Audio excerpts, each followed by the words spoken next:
Hey guys, Tony with SeattleBoatDetailing.com. Today I'm going to be doing a little buffer walkthrough. I've got the Makita 9237C. It's a rotary polisher.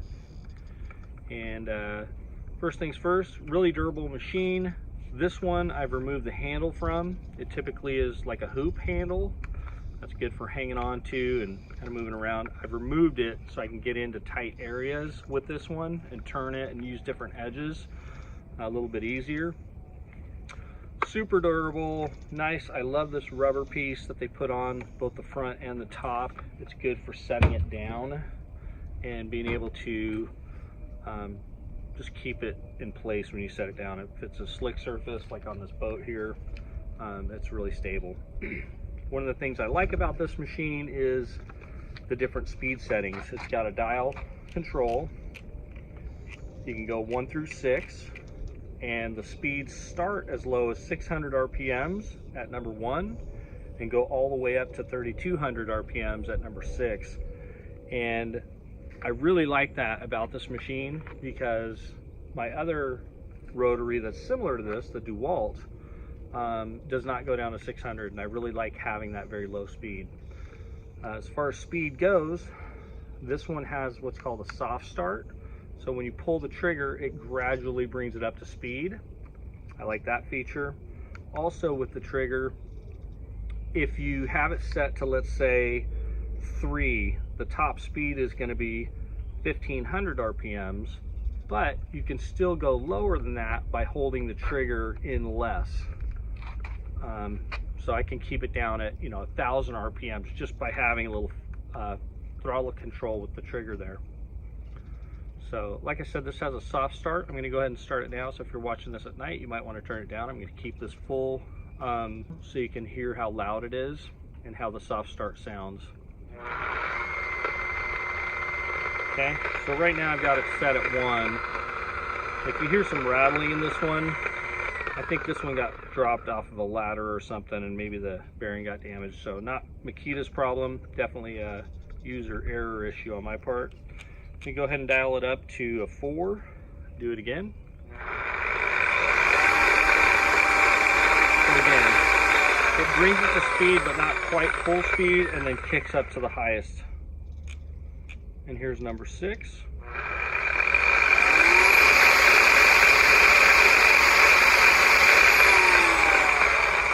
Probably hear that a little bit better as far as the soft start.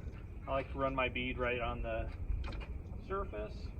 Then I'm going to put the center of the pad near that line. I want it somewhat in the middle of the pad, not too close to the edge. If you get it too close to the edge, it's just going to spray the wax everywhere. Got this set on a 3.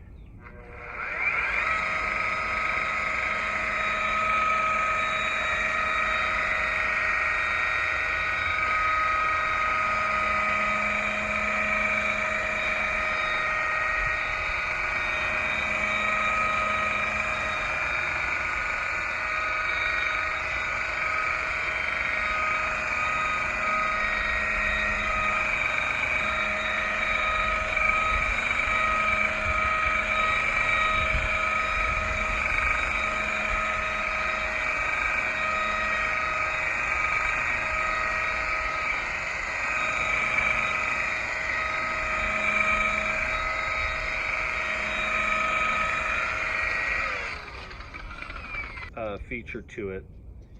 Now I'm going to show just how you can control the throttle with the trigger. That's full speed.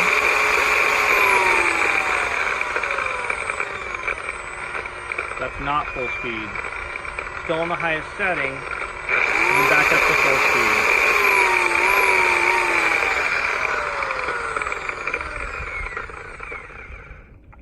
Have to pull this thing apart and change that bearing because that is worse than I thought.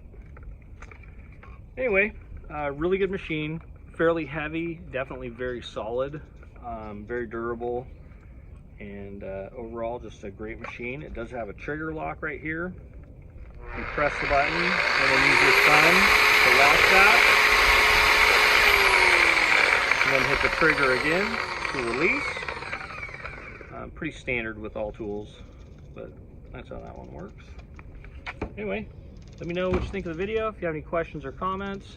These run about $175. I think I might have seen them as low as $160 on Amazon, so just look around if you're looking to shop for one. Different pricing is definitely available. Thanks. Peace. All right, today's little buffer demo and talk is on the Makita. It is the 9237C, if I'm reading that right. And it's got a little dial to click the settings to get you to those different speeds. So that's what I really like about it. Super durable, reliable, heavy-duty, well-built machine. It's got this protective rubber that I like to rest it upside down on when I've got a pad on it. It's got a Velcro backing plate. The backing plate on this particular one is one I don't know if I really care for. It's very squared off on this edge, and so it's a pretty stiff backing plate. Other than that, it's got the regular trigger. This one does have kind of a soft start. When you pull the trigger, it doesn't immediately jump to the speed. It kind of slowly gets you there. And then of course it's got the trigger lock, which once the trigger's pressed with your thumb, you can lock that button. And then to release it, you just click the trigger again and it releases. Very smooth, very solid machine. Pretty heavy. I think it's about 14 pounds if I remember right. It might be 16. It is a good workout, so definitely keep that in mind if this is the one you're going with. It does have these nice little screens to keep lint from your wool pad out. That screen is actually cleanable. I think you have to release it with this screw and then it comes off, if I remember right. Or that may also be the brush location. If the brushes wear out, you can replace them there too, I believe. Other than that, normally comes with a handle. I've taken it off because this helps me get into tight areas with this machine. I do have a DeWalt, which is a very similar machine. The difference with the DeWalt being the backing plate. It is a more flexible, thinner backing plate. The DeWalt lowest speed, I believe, is 2200 instead of 600. And I believe the DeWalt does not have the soft start feature. So when you pull the trigger on the DeWalt, if you go full trigger, it's all the way up. One other thing about the trigger on this is a variable speed trigger. In addition to the settings, you can control how high up to that setting you've set it at you get based on the pull of the trigger. So that is a feature I definitely like on this. I'll have to see if that's the same on my DeWalt or not. I can't recall off the top of my head. So anyway, there you got it. The 9237C by Makita. I think they run about 175 bucks on Amazon.